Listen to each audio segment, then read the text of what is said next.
Welcome back to this week's edition of Teacher Academy. I am Kim Tuttle, the 2019 CMS Teacher of the Year. I teach English at Levine Middle College High School. I'm joined today with the 2017 Teacher of the Year, Ms. Deanna Curitan. She teaches English at the Charlotte Engineering Early College. We have the 2018 CMS Teacher of the Year, Ms. April Johnson, who teaches art at Tuckasegee Elementary School. And we have the 2020 CMS Teacher of the Year, Ms. Cici Sazo Robertson, who teaches math at Piedmont Ivy Middle School. And today we are blessed, and I'm extremely excited to announce our very first guest star, Jamil Steele, who's an art teacher at Shamrock Gardens. I had the pleasure of teaching Jamil Steele in 10th grade English at West Charlotte High School just a few years ago. Yeah, right. And just a few. And your talents and your skills definitely reflected out in everything that you did way back then when you were in my classroom. Jamil, your work is fantastic. You're definitely involved in a lot of things within our community. And so I just want to say that I am very proud of you, and I cannot wait for you to share your gifts and talents with us in just a few minutes. But before we begin, I want to play a little game, and it's called Queen City Facts, because we live in an amazing, an amazing community. Charlotte is just in a wealth of historical information. And I did my little research and I was like, oh, I did not know this existed here in Charlotte. So are we ready to begin a little Queen City Facts to see who knows this information about the beautiful city of Charlotte? And there will be a prize sent to you. So if you know the answer, chime in, okay? All right, so the first question is this. The first funk record was recorded here and made in Charlotte. Who was this king of funk? Okay. It wasn't James Brown? James Brown, yeah. I was gonna say James Brown. It was James Brown, right? So it was between Jamil and Deanna. So let's see, here's the tiebreaker. What was the song that was recorded here? Ooh.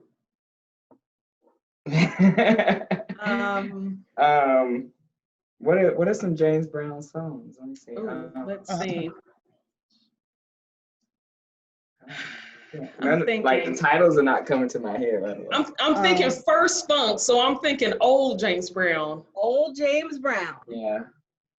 I know I Got the Feeling is one of his songs. What's the record? It's like Papa something. Papa's got a brand new bag. Papa's got a brand new bag. Yeah. Papa's got a brand new bag. That was it?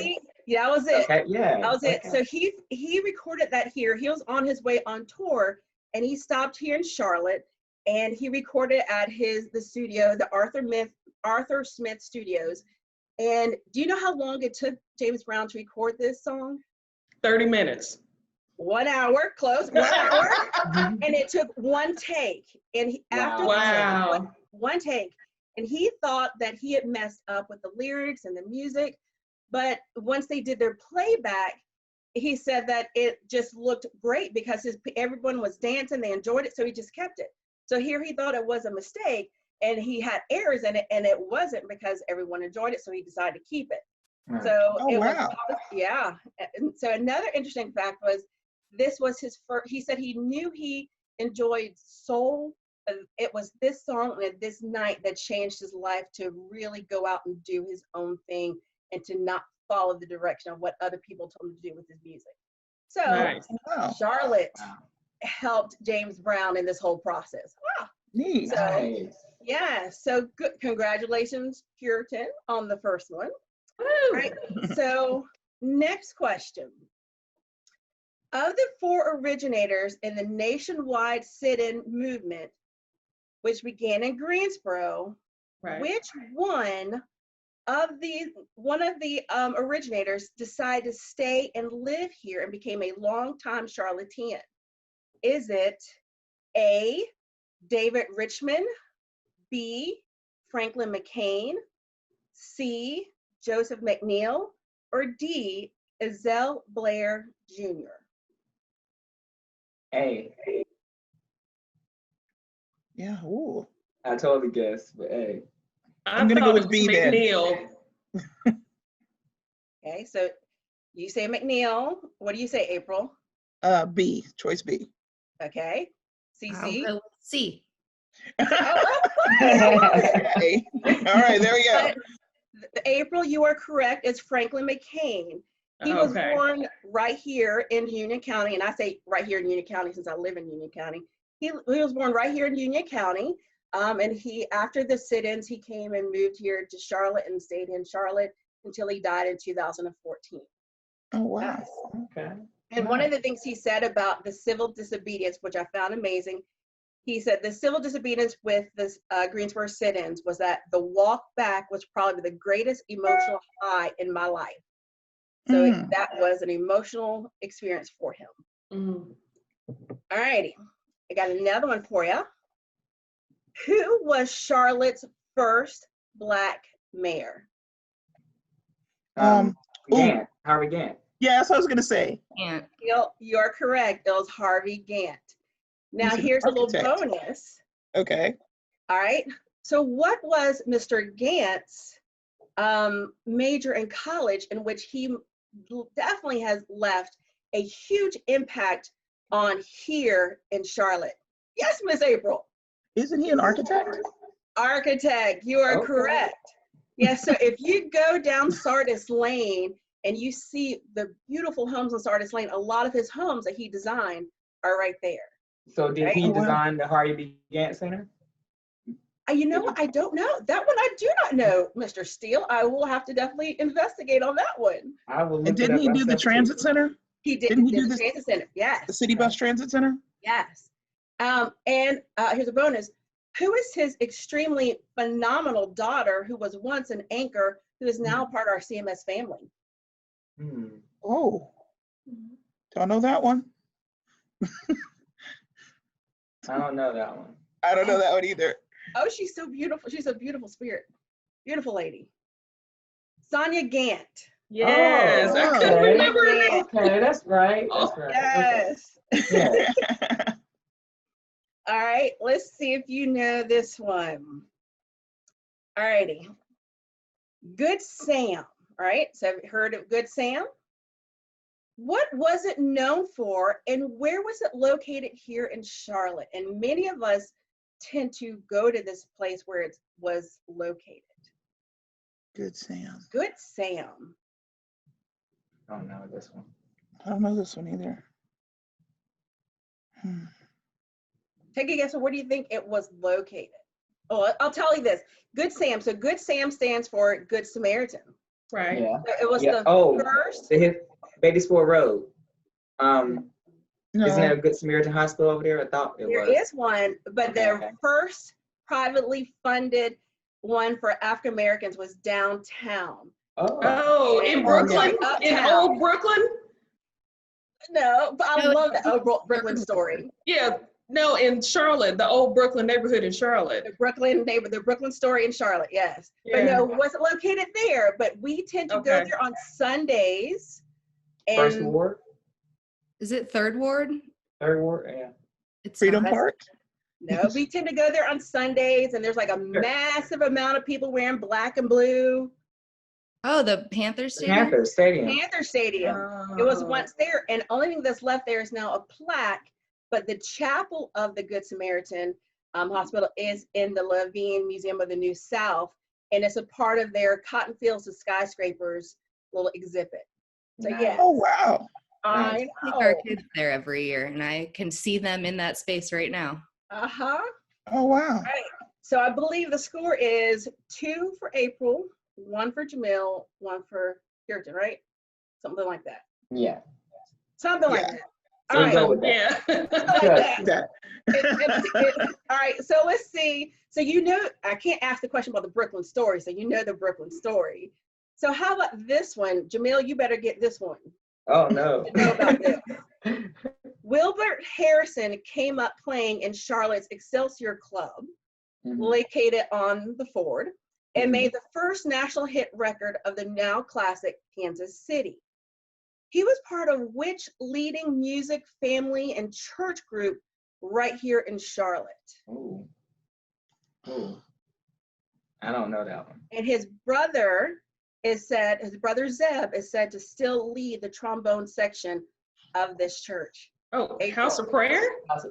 Yeah, that's what I was gonna say. The House of Prayer.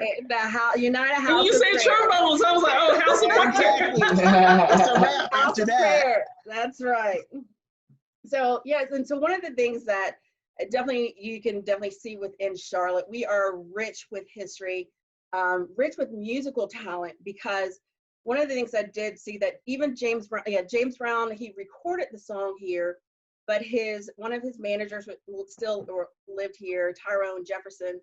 Also Prince's lead guitarist, he lives here. We have Fantasia, who is from here. We have DaBaby, who is from Vance High School. Anthony Hamilton, right here in Charlotte. We have Mhm. Nick Cannon, the whole Cannon. Nick Cannon, I think, went to Northwest. His brother went to West Met. Caleb went there. So we are definitely rich with a lot of influences in our society and within our community. So just welcome. So I guess, April, you will be receiving a little surprise in your mail from Awesome. me, okay?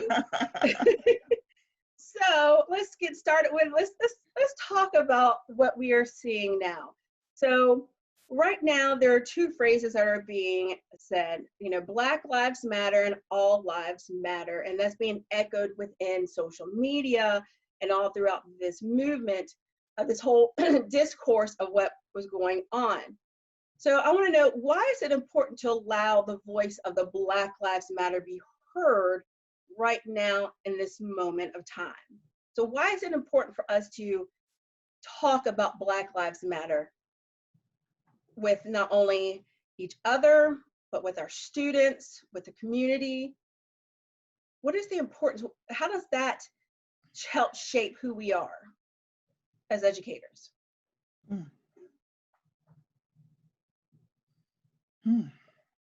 Well, for me, I think all lives can't truly matter until we acknowledge that Black Lives Matter, and that there is, we are disproportionately targeted by police or racially profiled. We tend to be, have the highest incarceration rates. We tend to be in the lowest economic, structures of the nation. So we have to acknowledge that there has been a lot of disparities and we have been very marginalized. And so you have to acknowledge that in order to move forward. And once we do that, then we can say, hey, all lives do matter now that we value everybody's life equally, regardless of race. That's what I would say. Right, absolutely. And I'm trying not to take over because I feel like last time I had a takeover spirit. so I'm gonna let somebody else talk first. But I think it's important, not only is it a movement in history, but this is an important time for issues that are ongoing, things that have been going on for decades now, that in centuries really, that need to be addressed. And if we continue to ignore these things, with what we see in terms of what we consider to be evidence, video evidence of the things that have been an outcry for generations, it's time truly to address the issues, so that by stating Black Lives Matter, that we acknowledge that, as Jamel said, if there is a house that is on fire and the fire department comes and tries to hose down a house that is not on fire, that's not the house that needs help. It's the one that is on fire that needs help. So this is an outcry of the house that is on fire, and it doesn't matter. We're not saying that the other houses in the neighborhood are not in danger or don't need care or don't need service, but we're talking about the house that is on fire at this moment, at this time, that people are being shot down and murdered live.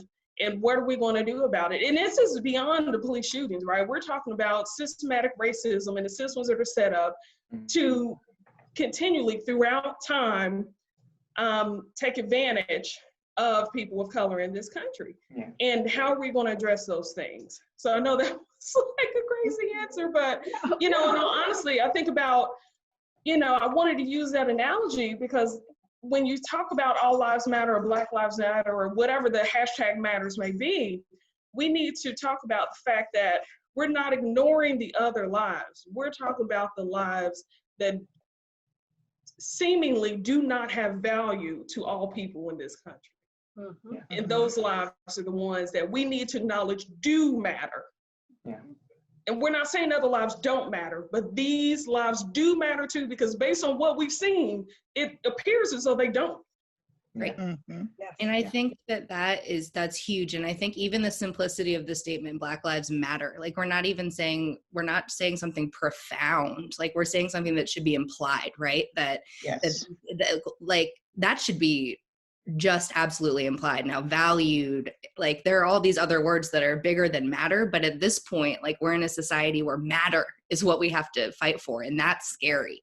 And I think it's bigger than just, and yes, we're talking about police brutality, we're talking about representation in prisons, but it's also talking about representation in any sort of system of power, economic systems, businesses. And I think people are starting to open their eyes into the fact that it's not just these things that we see in Instagram and these small moments that are coming into power. It's literally seeped into every element of our society. And I think the more that we talk about Black Lives Mattering in every single element of this, it's our society already exists, and it is already very much in a position where white people are favored, and that by saying that Black Lives Matter, it's just trying to push people into every element. Like it is implied, unfortunately, that white lives in this country matter, and that sucks. And I think the more that we bring in and just name that everyone is a part of this table and other people need to be amplified toward this table while other people maybe need to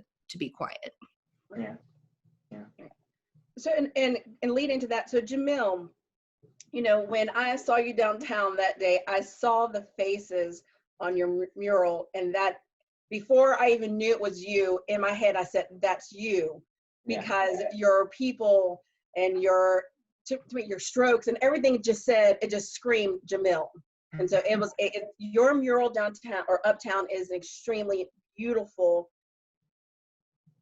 reflection of what holds within your spirit as an educator and as a young African-American male.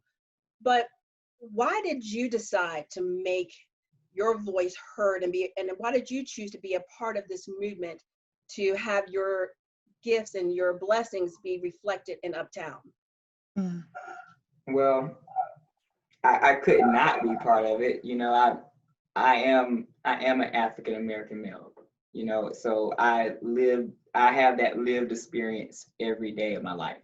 So I had been home, you know, on lockdown for the last few months, really afraid to go out, really afraid of my mom getting this virus, not wanting to go around people. I saw the protest. I really wanted to go because in 2016, I would have been right there. But I was really nervous to go. But I had to do something. I knew I had to do something.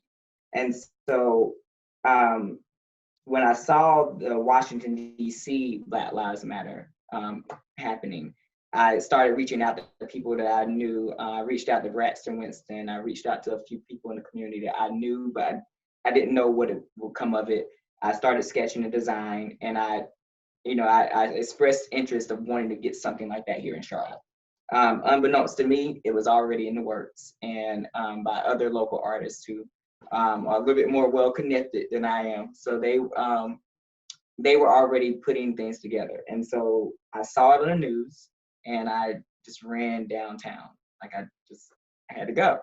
So I went down there and found out that, you know, each artist was assigned a letter. And so I, you know, just asked if I could help. You know, of course, as an artist, you want to help and contribute. So Georgie, I was introduced to her. She's an artist here, and she invited me to help with the letter M. So I helped with the letter M. And then I found out that they were painting the wooden panels, boarding up the buildings the next day. And so I said, okay, listen, I'm here. Whatever you need me to do, I'm here. You know, they were using aerosols and using spray paint. I'm not very good at using spray paint. So I just opted to bring my own paints. I came down with all my paints and I just started painting. And the energy from people passing by, I had my students come by to see me. I had the energy on both the days, or all 3 of the days I was down there. I don't even know. I don't have the words. It was just something in the air that felt like there was a change coming. There's a change in the air that it's not there before. It wasn't there in 2016 when this happened. It wasn't. It's different. It feels like everybody is on board with moving forward and helping us, you know, get past this moment, even in the midst of dealing with a global pandemic. That was not lost on me that we were in the middle of COVID while we were down there. I could not really wear my mask the way I wanted to and work because it was so hot. I tried to keep my distance, but, you know, of course, if people come, they want to talk, they want, you know more about the murals. So it was, you know, I just had to say, you know, one thing, it has to be more important than the other. And right now, I think this takes precedence over that. I just have to be prayerful that I don't get it. And just, you know, I want to mark this moment in history because this was a historic moment in Charlotte's history. And I'm a Charlotte native, so I just had to be a part of it. Now, I know, Cece, you were a part of the protesting, and I know Jamil was talking about the protesting, and I know that was probably a hesitance for many people to not go down, was dealing with and thinking about the virus. But you had it in you and you said, nope, you're going down there.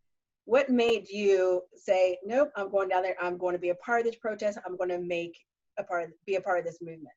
So I was last year at James Martin when Keith Scott was murdered. And I just remember going into my classroom the next day, and there had been protests and gatherings all throughout North Charlotte that night. And that's where my students live.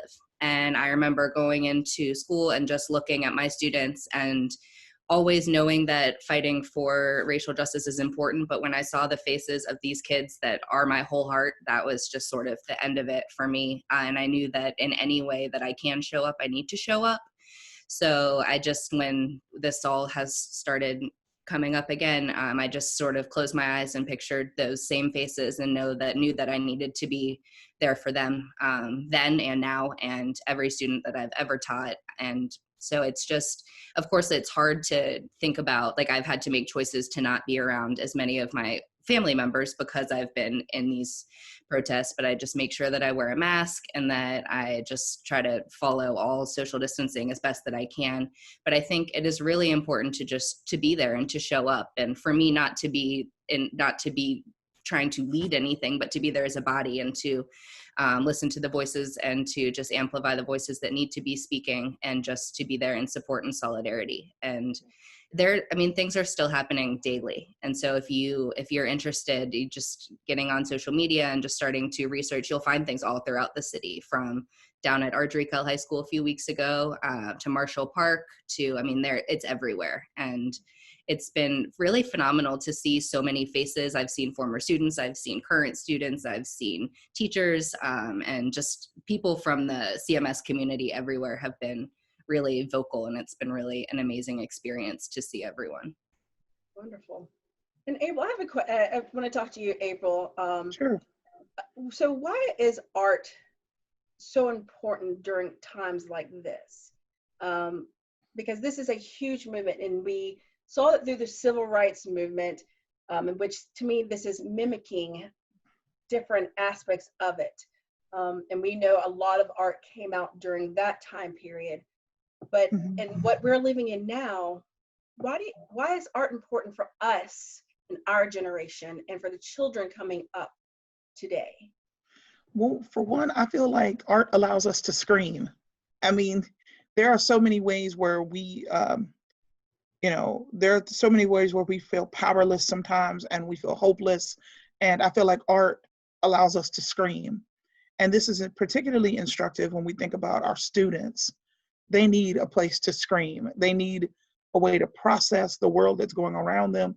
And they may or may not have adults in their life that are helping them to process this. So everyone needs that release. Everyone needs that, as I put it, a scream, because there are some places where I'm just like, I almost broke my phone because social media just, and the opinions and the things that are being revealed about the hearts of people in this time, just, they make you want to scream. Yeah. And so, it's really, really important. And the other thing is, as a person of faith, I think about the text that says that, you write things down for your children as memorials. And so art serves a purpose to be that memorial, in the sense that this time was important, but also this is what our choice was in this time. We chose to paint, we chose to lift up, we chose to give hope in such an important time. And so when we paint, when we sing, when we dance during this time, we're marking a moment in time, we're marking our memorial, and we're marking what we chose to do with our scream. But it's a very necessary one. Yeah. Well said. I love that. I like that. I like that It's a giving a lot. voice to those who are voiceless, right? Yeah. Mm-hmm. Yeah. It allows us to scream in the same way that when we were, right before this, when everything closed down and we were isolated, it allowed us to escape too. Mm-hmm. So art has so many different, things that it helps us do. Because, I just coming in the studio and listening to music and painting freed my personal psyche up to be clear and think about other things. So I love the fact that it could be a scream, it could be a quiet place, it could be anything you want it to be. Art allows you to transform yourself into that. And I love that. Mm-hmm. Yeah. So, and on that note, so how can we encourage our students to use outlets like art and writing and reading to express themselves during this movement? How can we encourage our students? I know that they're not with us at this moment, but I know we all are still in somehow contact with our students. So how can we encourage them to express their feelings through art, through writing, through expressive dance, through singing? What are some things that we can do? Well, I think there are several ways that we can do it. What I like to do a lot in my classroom is, if I do come up with any kind of project, I make sure that it's open-ended so students can express themselves however they care to. One way that we can do that throughout this summer is, if you have a summer reading list, or if you have any content that you want students to review before coming back, have it be a more artistic expression of their acknowledging of that content, whether it's a journal or it's a story, or you rewrite a story, or if you do choreograph or come up with a dance, or you use art to express how you're feeling about these things. Many of our students have started a summer book club. Some of those book clubs are about topics of race. So students are reading about these things as this movement is ongoing, and they're using that as a way to express themselves, and also to acknowledge that there is a problem. I think it is a burden sometimes as a person of color to feel like you have to educate others. So I think by having the book clubs and reading and students exploring these topics on their own, it's an outlet so that it's more inclusive, instead of putting priority or burden on someone to be the master teacher.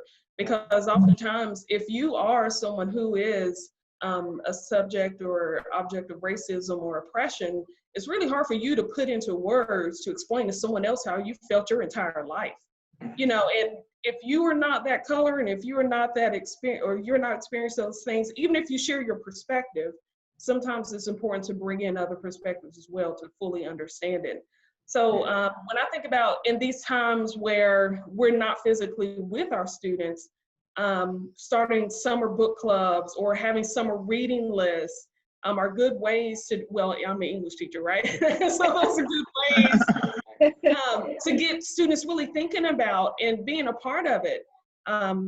Primarily because it's, if you think about it, students do like to remain active in the summer. I know it's something where oftentimes we think students run out on the last day and they throw their book bag down and they don't want to think about it. But I think that's a stereotype. I think a lot of students do like to remain active. So if we throw something out there for them to do, if we give them a summer reading list, they may pick up a book, especially since we technically have not seen them since March. Yeah. That's a long answer. No, And, Go ahead, Jamil. Do you want to I go was ahead? going to say, and too, just doing it yourself, you know, Exactly. you know, remembering that you are them, just older, you know, and so they need to see that example reflected in you and what you're doing. So when they do see us as the educators still pursuing our passions, then that makes them want to do it too. Even outside of the realm of education, like they see us doing what we're passionate in, it makes them want to do it too. So yeah. Exactly. And I think about, you know, and saying that we, you know, share our passions, it definitely makes me think, you know, for those of us who still have connections to our students via social media or in the ways that we do that, to actually, prayerfully, post a short conversation of, hey, this is me, this is this summer, and I know this is what's going on, and this is what we can do. Because believe it or not, again, like I said, not all of our students have someone processing this information with them. Yeah. It can be very scary, particularly in the age of social media. Gosh, it's hard to think pre-COVID, but pre-COVID, when we had, when there were talks of an upcoming conflict with Iran, my kids were like, are we really going to do this? And there was no one processing this for them.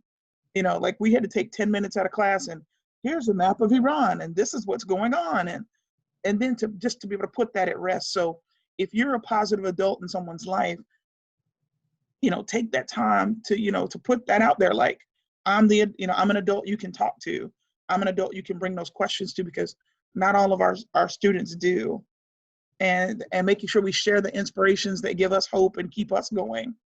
Right now in this season, I'm very influenced by the work of Jeremy Cowart and Gordon Parks, and James Vanderzee. Jamil, I mean, I don't want to talk art, but looking at the ways that, even in that time where photography was a brand new medium, they were taking pictures of Black people, and not just, what we consider poverty scenes, but Black people at their best and all the different venues of life.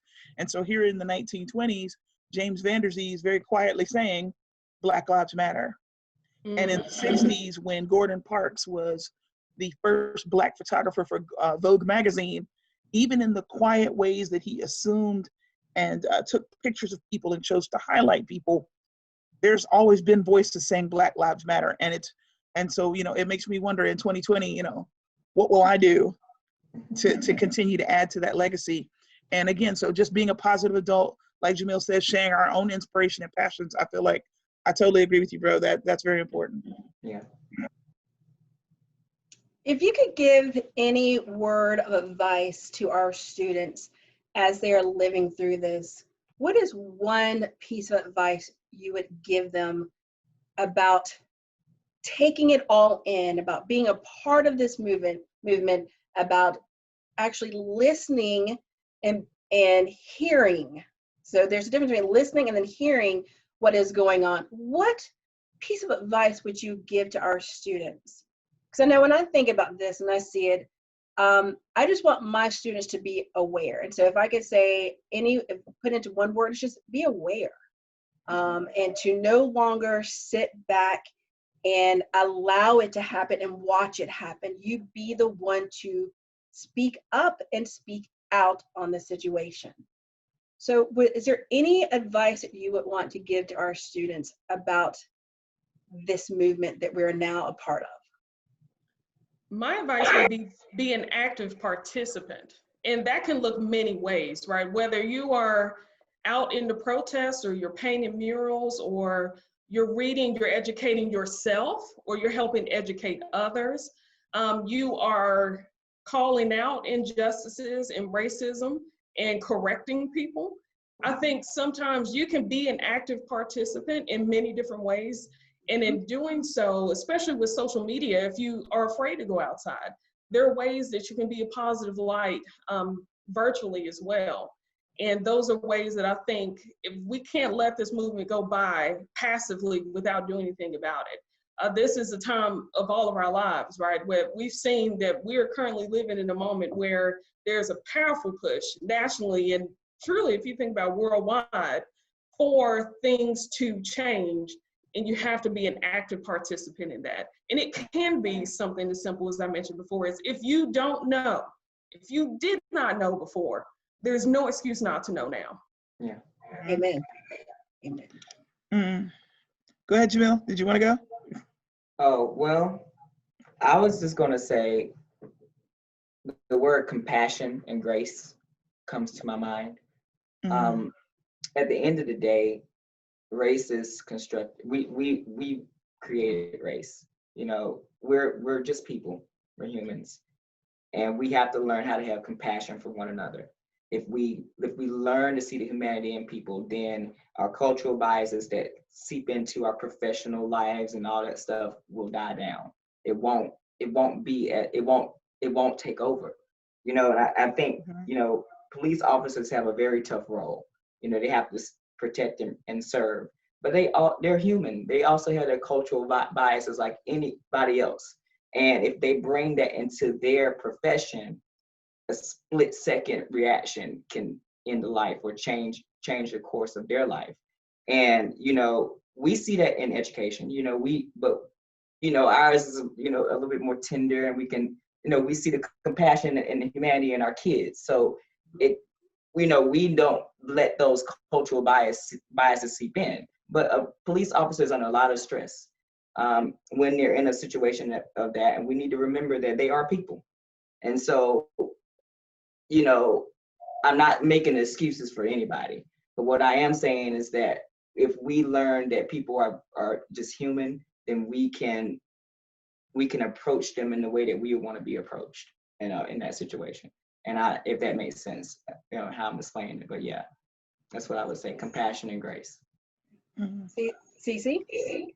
I'm just thinking about the importance, especially, I mean, as an adult, but especially for youth, the importance of finding a space and a place to process, whether or not that is a trusted adult or writing, whatever that is, because I've seen some of my more vocal friends and family and former students fall into silence. And it's not because they don't have anything to say, it's because they have so much to say that they're just overwhelmed. And I think especially younger people who are really trying to process what's going on really need a space to be able to write down the things that are paralyzing them, because it makes sense to be paralyzed right now. And so when the more spaces that you have to process, I've done a lot of writing. For me personally, when I think about just how much information I'm receiving and how many things that people, and even in these conversations, have said that I've gone and I've written down because I want to be able to return to them, because when so many good ideas and so much passion is all happening at the same time, it's easy to get sort of just overwhelmed and not really take it in and have it there to come back to. So I think this is an important time to really be processing everything that's happening, to be taking note of the things that just like move your soul and are things that you just can't let go of, so that when you do feel tired and like you're out of hope and steam and energy, that you go back to that, and that you can read through the thoughts and the ideas and the things that really had your passion going in this moment, to help you continue to process now and in the future. Oh, geez, it's hard to go after that. No, but it's very true, Cece, about the ideas and things that move your soul and coming back to it. And that's what I think I was going to say, just to add to that, is when you're feeling scared and paralyzed and all that, to go turn on the lights, find some light somewhere. And lately, you're right, it's been feeling very overwhelming. And looking for light is a big deal. And then looking for ways to go be light because everybody's job isn't going to be part of the protesting, and everyone's job isn't that, that I think some of the problem, and I keep hearing people say over and over and over again, and if adults are saying it, then I know children are saying it, and that's, what am I supposed to do with all this new information? What am I supposed to do with all this new passion? And the world is changing so rapidly around people that it's very scary, and people are looking for something to hold on to. And I would just say, try to find some light and try to be some light. Go, as Jamil says, go recognize the humanity in somebody. Go take somebody a cup of coffee. Go speak to them. Yeah. Go, build connections, and not only within yourself but with others, so that we can bring some light and some peace to this, because it is a very scary time. And like I said, the hearts of people are being revealed, and in opposition to the darkness and in opposition to feeling paralyzed, just go be some light. What we're all a part of now, what's going on, it reminds me of the Aristotle quote of, the roots of education are bitter, but the fruit is sweeter. So right now, it is a bitter moment. It does not feel good. It doesn't taste good, because people are having these crucial conversations that have been needed for hundreds of years. But I will say that somehow it will be sweet in the end. And even though we are feeling this discourse and it is bitter, the end will be sweet, and we will have a victory. There will be peace. And whether it is our education system is going to change, the judicial system is going to change, the fact that the word change is there is what makes that fruit sweet. And that also makes me think of Malcolm X saying that education is the passport to the future for those who are going to prepare for it today and for tomorrow. So it is one of those things where Aristotle and Malcolm X were right hand in hand. We have got to endure that bitterness now for our sweetness later, but we've got to prepare for the education today so that tomorrow is going to be a better day. And I think that what we have provided here within our school system, within our Charlotte community, and what we're working towards, we are going towards the sweetness. So thank you all for watching today's Teacher Academy. This is something that has been a blessing to me to be a part of with my wonderful colleagues and my sisters and new brother in teaching. But if you have any topics or questions that you want us to address, please email CMS Communications at cms.k12.nc.us. And other than that, be blessed, be safe, be wise, make great decisions, and we will see you soon.